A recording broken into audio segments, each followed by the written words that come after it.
We're back. This is Joe Vagnone, and I'm here with Mike Mooney, the crisis and reputation expert. Thank you. Author of Reputation Shift. And we are now officially shifting things just a little bit. We're still kind of on topic. We're talking to Jason Murphy. He is the founder and CEO of Data Driven Safety. I went to his website, and there's something he wrote that I really like. It says, "We are committed to doing our part to make this world feel a bit smaller and safer." Jason, thank you so much for being on the show, my friend. I appreciate it. I appreciate the opportunity as well. So tell me, what is Data Driven Safety? What actually is the company? So we're one of the larger public record aggregators in the U.S. Okay, Mike, did you know what the heck that meant? I'm trying to write it down here. Something aggregating. Jason, is that math related? You know, we're small-minded people on this show. You understand that, don't you now? So you want to try that again? Certainly. So we're a collection of introverts that enjoy spreadsheets. Okay. Perfect. And ones and zeros. In fact, something that you said, Mike, earlier caught my attention. You said people are going to watch your feet and not your mouth. And as an introvert who has very rarely ever made eye contact, I was like, yes, I get that. I love it. Well, you know, a good friend of mine works for you and described in great detail what it is you guys do, right? So you brought him I'm with pretty you sure today. That goes against that NDA that friend of yours probably signed. I know. We're not going to let him talk on the radio, but it's the only reason why I really know what you do, right? So try and explain what it is you do and the value that you can give to businesses. Yeah, so a couple of things that you talked about in this segment already really struck a chord with me. Just by way of background, I used to be a prosecutor here in Mecklenburg County, and I can remember when we would have trials that we would, back in the day, have to go into the mainframe system and look a person's name up each county. So 100 counties, if you wanted to know everything in North Carolina. There was no all-county search. And so I'm sitting here thinking, there's got to be a better way.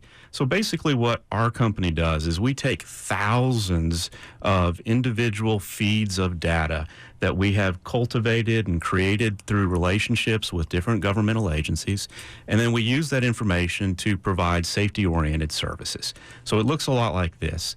Now we can tell when someone has been involved in received a citation, been involved in a crash, has a license suspension, has been arrested, is now on a registry. And so when you think about it, that sounds a lot like background screening. Well, we don't provide background screening services, not in the traditional sense, because that's really taking a snapshot, looking backwards in time and saying, okay, at this moment in time, this is what we know about this person. So again, to your comment earlier, Joe, about gathering information, it's easier to do. But what we do that makes us different is that from the moment that someone is enrolled into one of our programs, we begin monitoring them for new activity. And we look through and make sure that we filter that activity against what our client wants to know. So a simple way to understand it is we have insurance underwriters that use our services, and they'll give us millions of people, and they'll say, hey, we only want to know when an impaired driving offense occurs for someone in this date range that matches this characteristic. And then we'll sift through everything and then proactively notify them of information that occurs. I can't believe you're the guy that told my insurance company I wasn't wearing my seatbelt. Right here in the You're the studio. guy. He's right here, Joe. I can't wait till the next break. It's going to get ugly. Oh, man. No, I get it. I see where you're headed, and what you do for these organizations is help them so they don't have to go to 15 different places to try and track this information down. They've got a one source for all of this. Exactly, and it's... Whoa. He said exactly. I got a smart guy to say exactly. That's not what I understood the bell was for. Well, as you'll find, Jason, you'll learn that he makes up the rules as he goes along. Yeah, so one of the things that we've been working on recently is taking that kind of traffic-oriented view of the world and making it towards criminal activity, and not as a gotcha, but as an opportunity to expand the available workforce. So, for example, You've got someone that's maybe on the fringe of whether you're interested in hiring them. If you know that that person, along with everyone else in your organization, is being monitored on a daily basis for public record information, just the exact stuff that you're frankly deemed to know, but we don't have time to go out and figure it out. But if something bad were to happen, certainly a reporter goes and figures it out and says, hey, it's public. You should have known as well. And so when reputation really matters, and when the company reflection is of the owner's values, that's when it is most important that you know what is publicly available. And a background screening that was done 7 years ago for an employee really doesn't speak to what happened last night.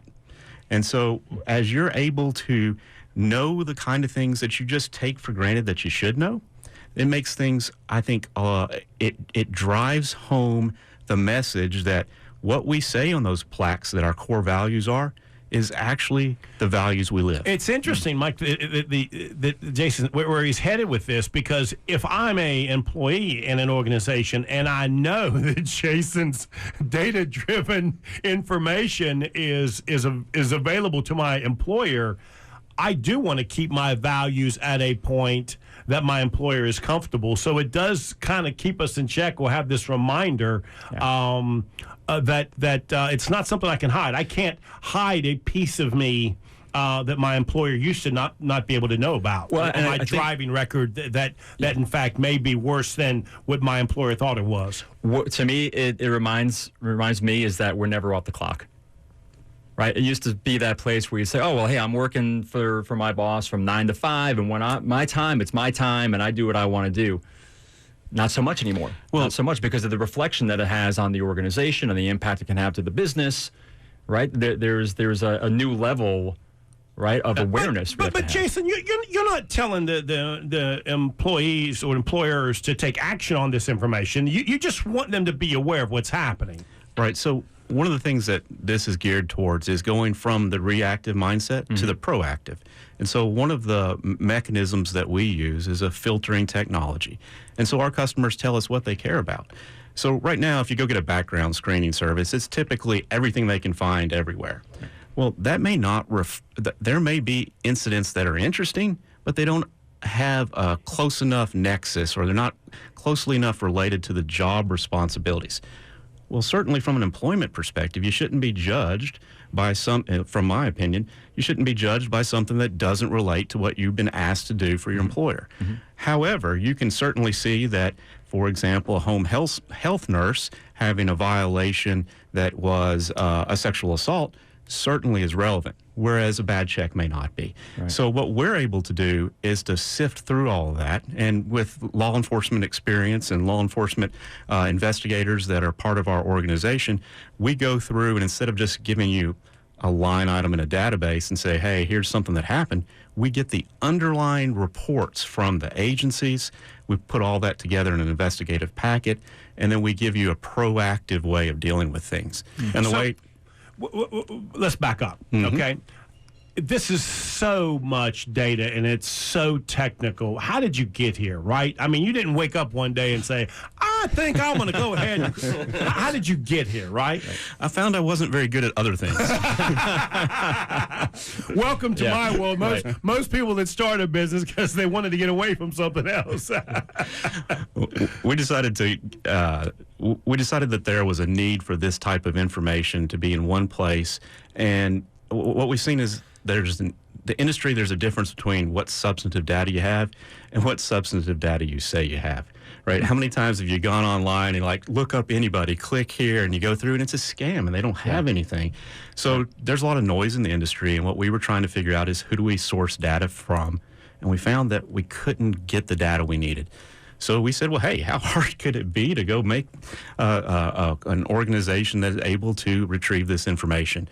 We found out it was a lot more difficult than we thought. I was going to say, this doesn't look easy, man. Well, our saving grace was simply that most of our competitors gave up not because they couldn't do it, but because they were able to outsource some of that. And we ended up, our competitors became our customers.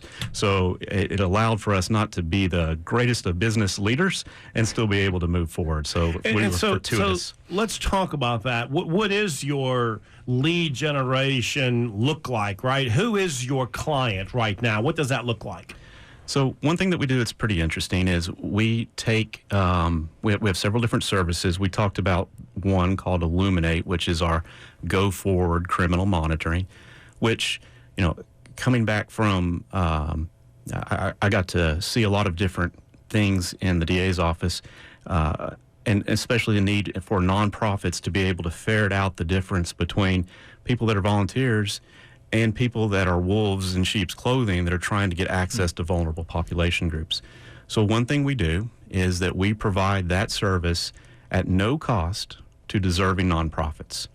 So I think that's an industry first, and part of it is our way of living some of those core values that we talked about, which is... Let me just teach you something. Mm-hmm. Don't say we think it's industry. You say it is. It is. It is. This analytical guy is afraid to just make that post. Hold on. He's coming out of the shell, though, now. He's doing great. Just a few moments ago, I was under this table.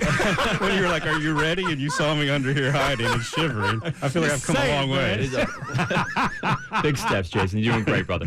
I took you off the rhythm. I'm sorry. I didn't mean to do that.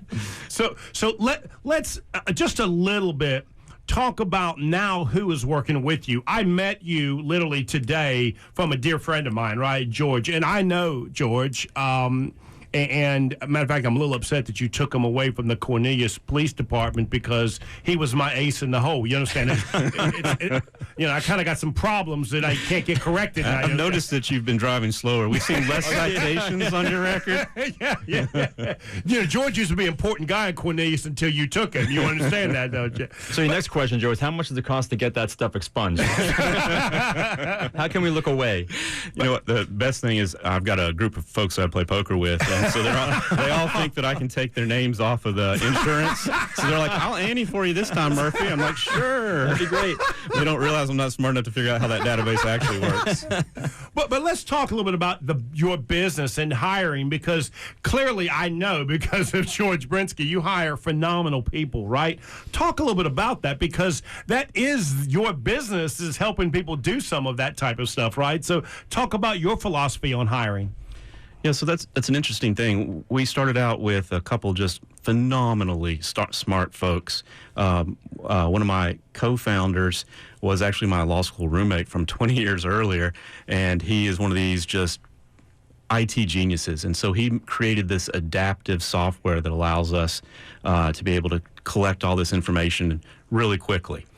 And when we started, we were like, hey, we've got the secret sauce. And so every time we hired someone, it seemed like it was a good thing and it was working out. So then we got to thinking it was us. We didn't realize that we were just fortunate.